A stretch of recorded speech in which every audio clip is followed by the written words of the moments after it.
Hi, welcome to this video on my robotic and pneumatic hand and arm. Last time I did two things: a reconstruction of the lower gear and a reconstruction of the elbow. And what turns out was that the elbow is still too flexible, and that comes to light when I engage the motor of the elbow. Then it really goes like this, which is not very practical, while the lower gear works quite well, and that is beyond expectation because of the weaker motors here. However, since this works well, I want to focus now on the lower gear, improving it, and then see if I can take out the motors of the elbow and see if that works out quite well. If it does, I might work further from there. So first let's see again how the lower gear works now. Let me find the camera a little bit higher. Then, using the diagnostics interface,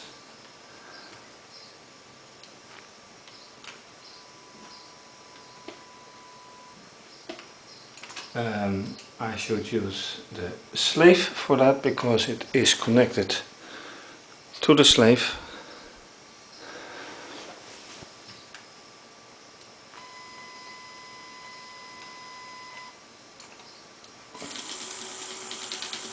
And you see already the working, and since that lateral movement needs some improvement, so it really rolls over it instead of the axis, I think I can get some more improvement.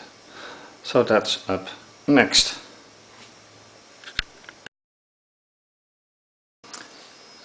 While trying to improve the lower gear,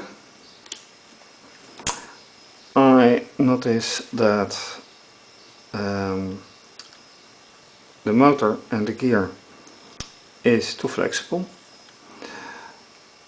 I do have to use these bars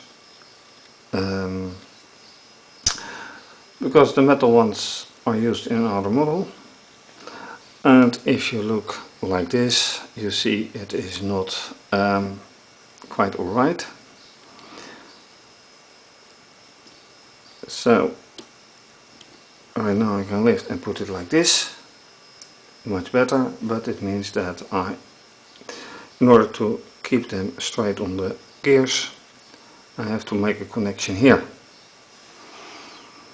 And I will show you why.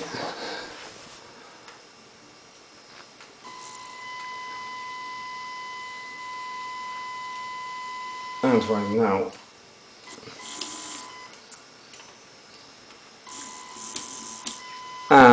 you see at the left side what the problem is. It skips. So before anything else happens, I will have to make this connection, and you see indeed that this is not horizontal anymore.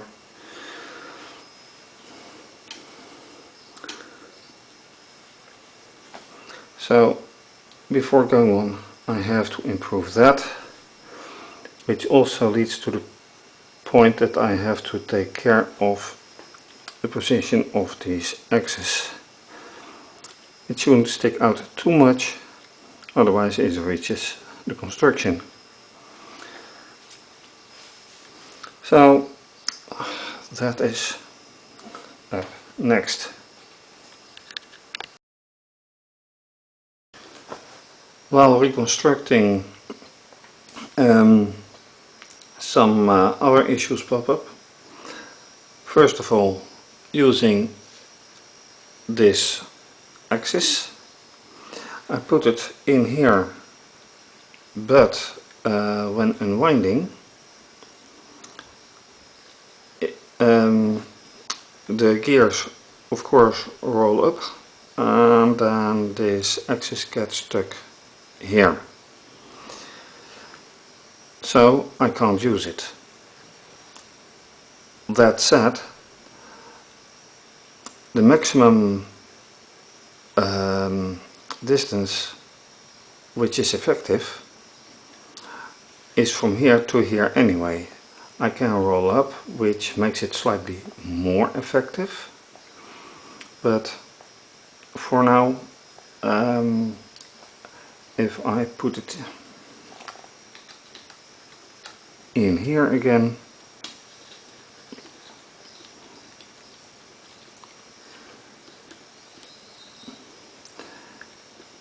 and I roll it down,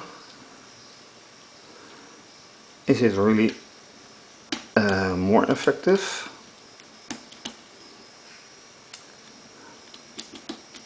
I kind of doubt it.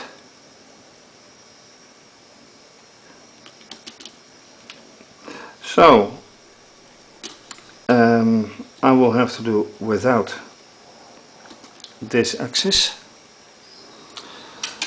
and then there's another problem, because I noticed that, let me turn it a little bit, that this gear is slightly out of place, and this part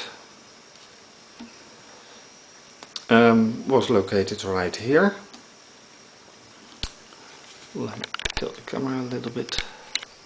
It was located right here, and it was pushing everything outside.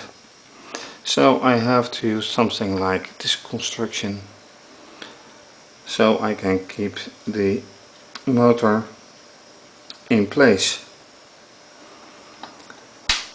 And I'm still trying to fix this so the motors stay really on the gears. So let's try again.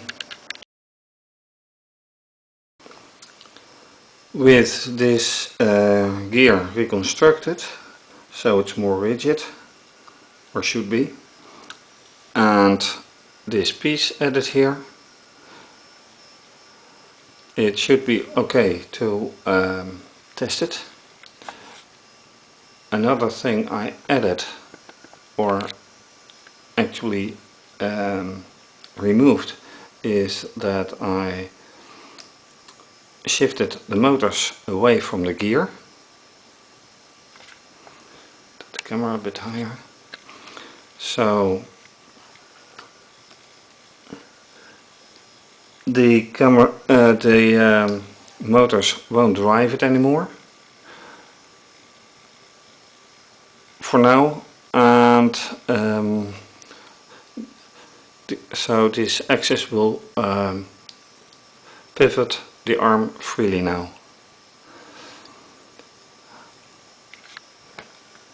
So let's see how it all works. First, point the camera back to the lower gear.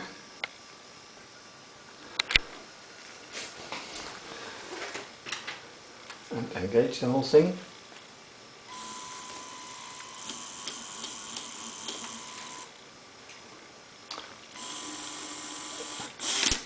It's quieter now.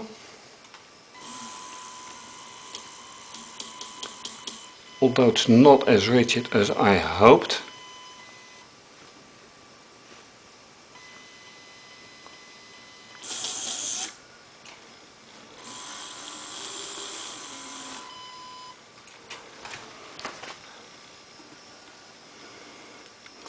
it looks quite nice, although it shows that this is not rigid enough yet, but that also comes from this construction, so that may need some improvement.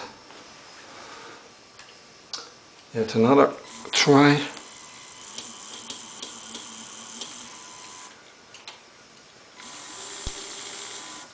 Okay.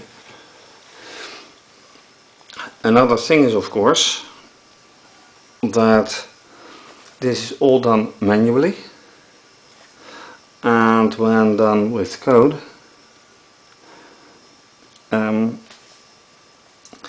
I need a way to stop it, and to do it using a timing that won't work. So I need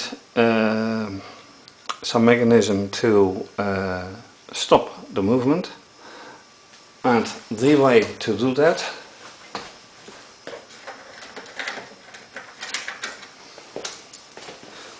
is by using this kind of switch, which is put here somewhere, and then from either side is being touched by the axis, and then it stops, and it will electrically be connected to either the interface itself, or more likely to the extension. That is for one thing.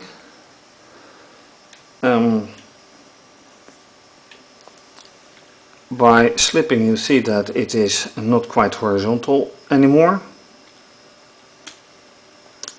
so that's still a problem that needs to be solved.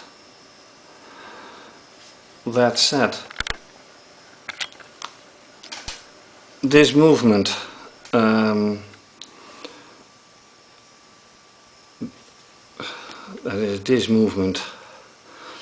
clearly works good without these gears, without these motors and the gears. So I may remove those gears and have it depend all on this lower gear.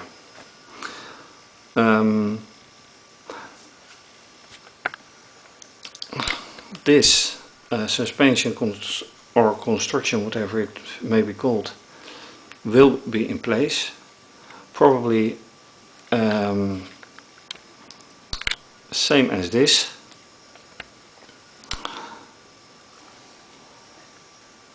And let me see what else. Another thing is that it seems to lean a little bit this way, but that may be an optical thing. And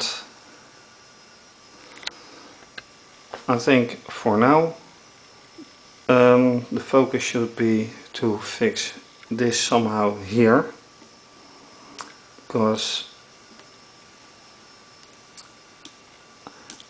this should not be as flexible as it is now, and perhaps this could be a solution as well right here, and I think that's the next thing to do. With this construction here added, it should be more rigid on this side. So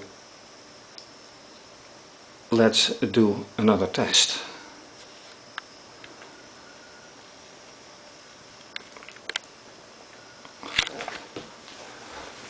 Again, using the diagnostics.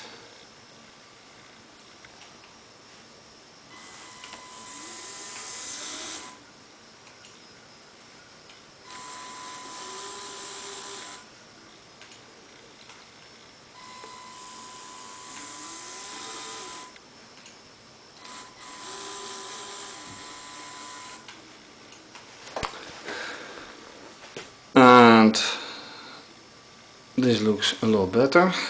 Let's focus again on the lower gear.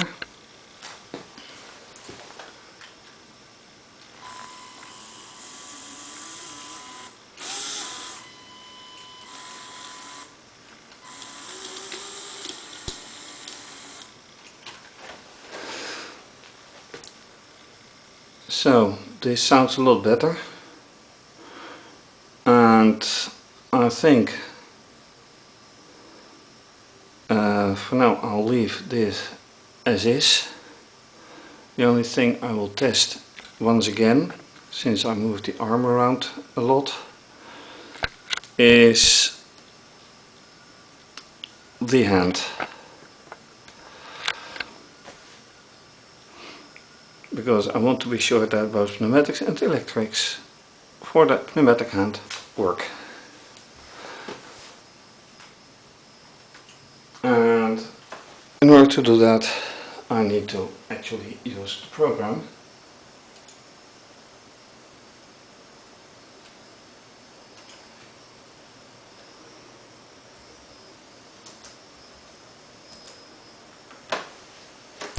So let's start the compressor.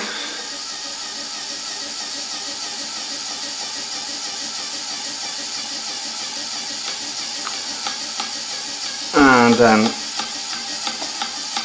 that's 1, that is 2, 4, 3 I think, 3 again, 4, 5, and that one again. So that proves anyway that both pneumatics and electrics are fine.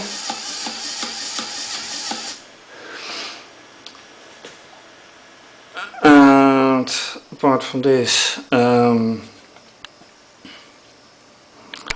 motors can be removed because the physical moment turns out to be too much for these motors to handle. The gears can be removed. Another thing I have in mind is to move the switches on top of the fingers to the inside. I'm not sure if it will fit, but it's a try. And then, of course, as said before, have switches inside here to enable software to detect where the axis is, or not the axis, but